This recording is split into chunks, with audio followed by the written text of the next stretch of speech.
Welcome to today's Explainer. Look, if you're stepping into an English language classroom for the very first time, you probably already know that teaching vocabulary is absolutely vital. But here's the reality. All of those wonderful vocabulary words lack any real sense of meaning without grammar to hold them together. Grammar is the engine of the language. And planning an effective grammar lesson, well, that's a non-negotiable skill for any teacher. So today, we're looking at the ultimate survival guide and the perfect foundational blueprint for new teachers, the PPP lesson plan. Okay, let's dive into this. Here's our roadmap for today. We'll start with the PPP framework itself. Then, we're going to walk step by step through a highly structured blueprint for a 1-hour class. Stage 1 is presentation, Stage 2 is practice, and Stage 3 is production. Finally, we'll wrap the whole thing up with effective feedback. Section 1. The PPP lesson framework, the golden standard for beginners. If you've been reading up on ESL methodology, you've probably seen a ton of acronyms thrown around. But the PCP framework is literally the easiest and most basic approach to teaching grammar. And this brilliantly illustrates exactly how your time should be managed. For a typical 1-hour lesson, you divide your time into strict equal 20-minute chunks: presentation, practice, and production. This keeps your pacing right on track. Quick tip for you. If you find a stage running a bit long, don't ever sacrifice the production stage. Cut a practice drill short instead, just to ensure your students always get that time to communicate. Think of this high-level progression of the 3 Ps as your mental anchor. First up, you present the target grammar structure. Next, the learners get the chance to practice that exact structure in a highly controlled way. And finally, in the third step, they actually produce that new grammar in a freer, way more meaningful context. Now, while advanced classes might require you to kind of tweak these ratios, sticking to this strict equal balance is vital for beginner and intermediate levels. To show you exactly how this works, we're going to simulate teaching a real grammar point today, the second conditional.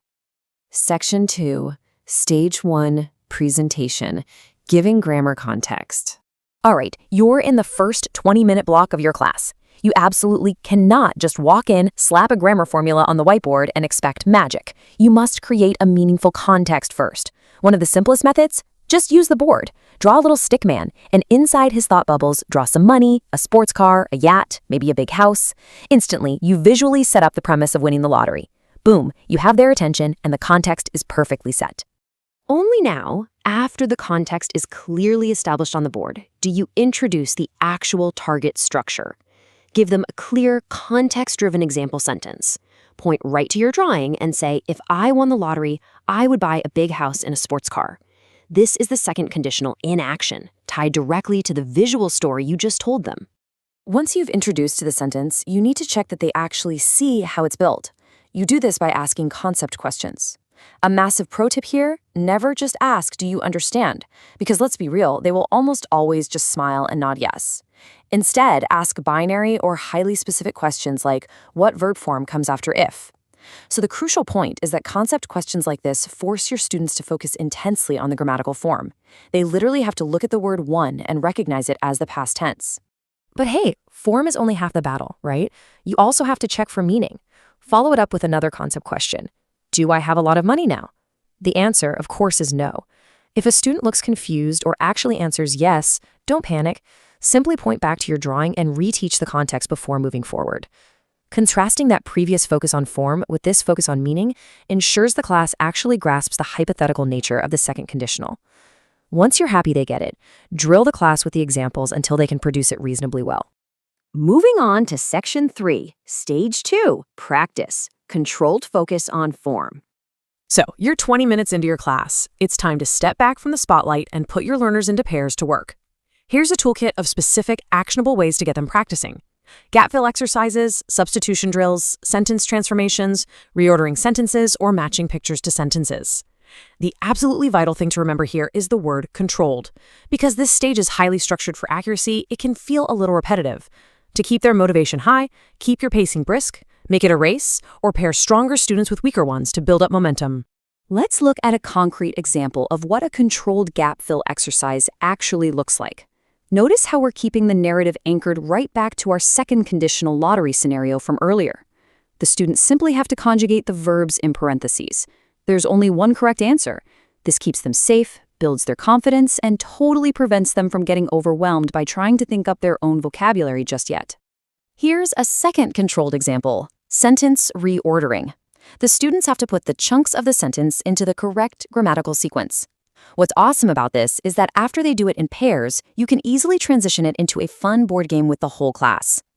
For effective classroom management, always demonstrate the activity with one student first and clearly set your time limits before you hand out any materials. The grammar remains strictly controlled by the parameters you've set. Let's move to and see how this builds as we cross the 40-minute mark of our lesson. We're shifting from practice, with its rigid gap fills and drills focused strictly on accuracy, over to production, introducing freer meaning, role plays, and interviews. To manage this transition smoothly, physically change the dynamic of the room.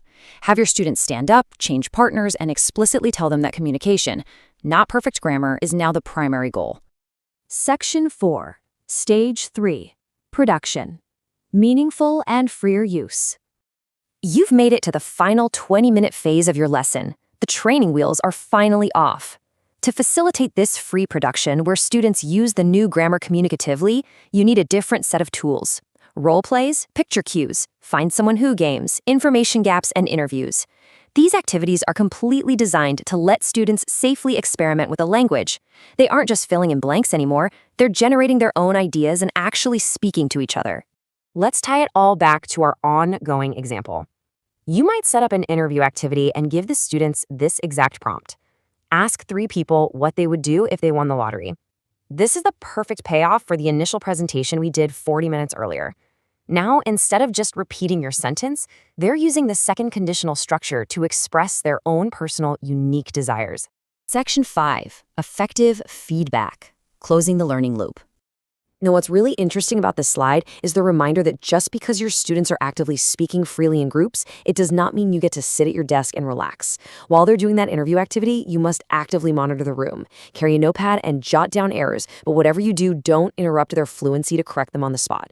To provide supportive feedback at the very end, write a mix of their errors and some of the great sentences you heard up on the board anonymously. Let the whole class correct the errors together so nobody feels singled out. It is a fantastic way to round off the lesson and show them exactly how to improve. So, let's summarize the ultimate value of mastering this model.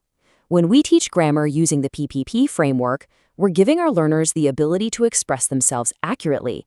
And at the very same time, we're fulfilling their expectations of what it actually means to learn another language, which is, of course, to communicate. It empowers the student with clear rules and practice, and it completely empowers you, the teacher, with a fail-safe lesson structure. We've covered the strict time management, the engaging context of presentation, the rigorous control of practice, and the freedom of production. You are now fully equipped with the standard blueprints used by professionals across the globe. So the only question left to ask is this. Now that you have the blueprint, how will you structure your first 60 minutes in the classroom? Thanks for joining me on this explainer, and I wish you the absolute best of luck in your teaching journey.